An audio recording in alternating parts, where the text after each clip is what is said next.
Y vamos a hablar de la educación no formal.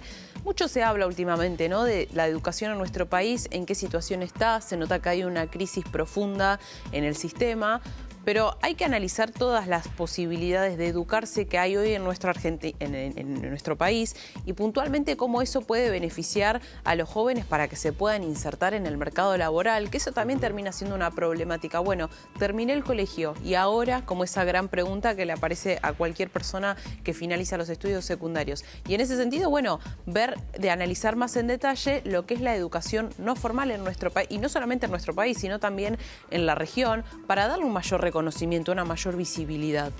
Exactamente. Bueno, inclusive ayer habíamos hablado de otra situación distinta a lo que tiene que ver con la educación, pero que tiene un cierto vínculo, que es, por ejemplo, bueno, la independización de las personas y a qué edad se mudan, ¿no? Pero bueno, vamos a hablar con Hernán Martini. Él es sociólogo y además es magíster en políticas públicas, para que nos cuente un poco más en referencia a esto de lo que veníamos hablando, sobre todo el enfoque de la educación. ¿Qué tal, Hernán? ¿Cómo te va? Buen día. Aquí Gonzalo, Amanda, te saludamos en la primera edición de La Voz de la Ciudad. Buen día, ¿qué tal? ¿Cómo están? Muy bien, Hernán. Placer. Acá, como siempre, dándole lugar a los temas importantes, en este caso, como lo que significa la educación, que obviamente podemos hablar de distintos periodos, ¿no?, en la vida de una persona a la hora de educarse, de poder formarse, ¿no?, de contribuir al conocimiento. Y en este caso hablamos de la educación no formal, un tema que venís siguiendo muy de cerca.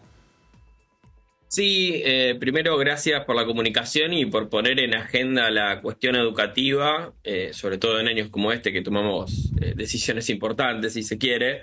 Me parece que hoy la educación está cambiando mucho. Nosotros desde el Observatorio de la Cámara Argentina de Formación Profesional y Capacitación Laboral medimos mucho todo lo que está sucediendo, todo lo que es en el ámbito de la educación no formal, que se llama, ¿no? Es todo lo que es la formación que, si se quiere, de manera paralela va abarcando nuestra vida por los canales fuera de los habituales, ¿no?, de la primaria, la secundaria y la universitaria.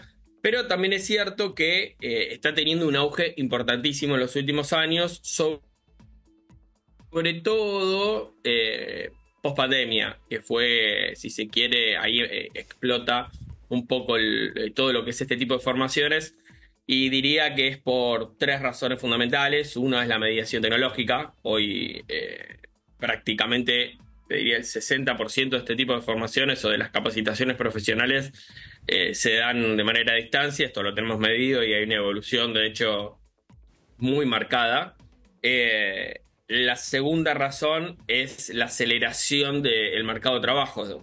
Cambia tan velozmente que se necesita un tipo de capacitación que se adapte, que sea muy flexible. Y este tipo de capacitaciones también lo tenemos medido, dura 3, 6, 9 meses.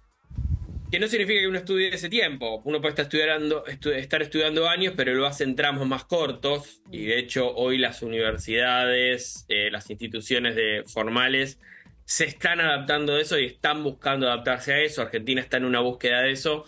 La región está un poco más avanzada y regiones como Europa, por ejemplo, lo tienen hasta legislado y hasta hay una conexión, que yo creo que ahí está la clave. Lograr conectar estos tipos de formaciones con la educación formal. Y obviamente hay un auge a causa de la crisis de la formalidad. En el sentido, digamos, la región claramente tiene un tema ahí, un problema que tiene que resolver. Argentina también, digamos, tiene algunas cosas ahí para resolver.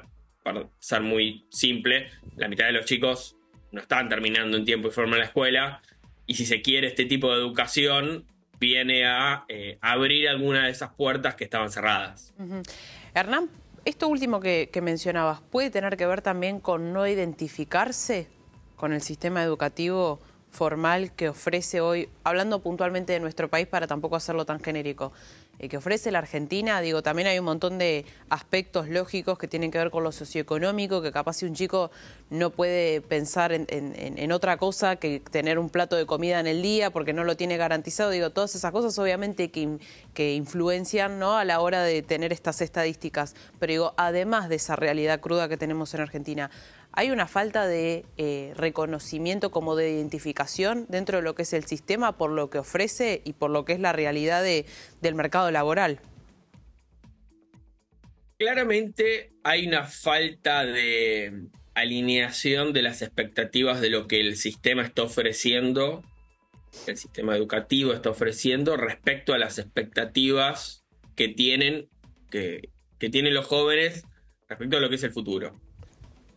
En ese sentido, yo creo que hay una necesidad de adaptar un montón de cosas en el sistema educativo y este tipo de formaciones específicas para algo. Ahora voy a explicar por qué digo para algo. Tiende a suplir esas necesidades o alinear esas expectativas. Digo esto porque hace poco hicimos una investigación conjunto con el Instituto de Educación No Formal de la Universidad de Rosario, donde estudiamos un poco las motivaciones. Ahí la investigadora Carla Bambrila estudia, si se quiere, la diferencia en los motivos del por qué uno estudia, que es el típico, la educación formal, y el para qué, que es el que se refiere a este tipo de educaciones no formales, porque están puntualizadas para algo, para un trabajo particular o para una formación específica y demás.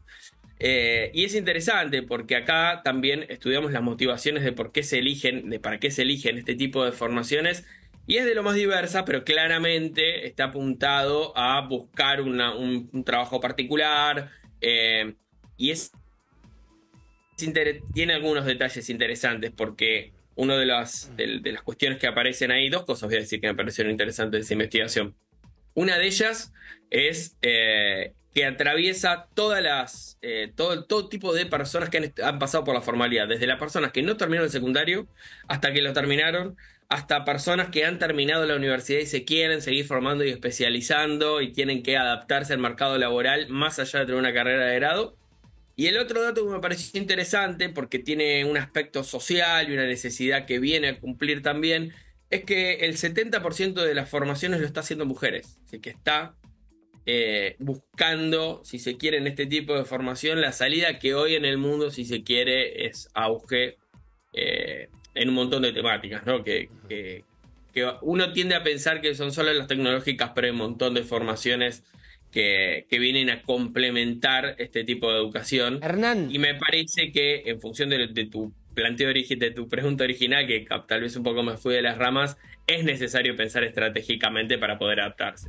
Me atreví justamente a preguntarte dentro del desarrollo porque te quería consultar por eso. Si te animás de a poquito, despacito, a ir repasando un poco, más allá de que estamos hablando de institutos que están pidiendo esa cierta formalidad, ese cierto reconocimiento oficial, ¿cuáles son estas profesiones, estas carreras que tal vez no son abogacía, no son arquitectura, no son profesorados, son otras cuestiones, ¿no?, que están involucradas al hecho de la formación de personas para después poder desarrollarse y que estos institutos se están desarrollando? ¿Podemos hablar un poco de este tipo de actividades que se está pidiendo formalizar?